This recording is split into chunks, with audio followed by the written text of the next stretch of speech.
yonna gy'osinziira okulaba omukutu guno gwa Under Rose Media UG nkulamusizaako era nenkwebaza emirimu gyonna gy'otuusaako engalo.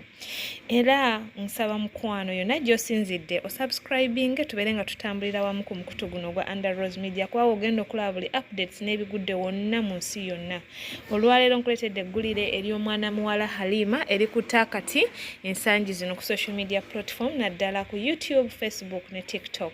Ng'omwana muwala tamumanyi yava Uganda n'agenda mu Saudi Arabia okukola naye bwe yatuuka eyo n'ayisibwa bubi n'abaako ensonga z'atakkiriziganya na bakama be n'asalawo okudduka ewaka.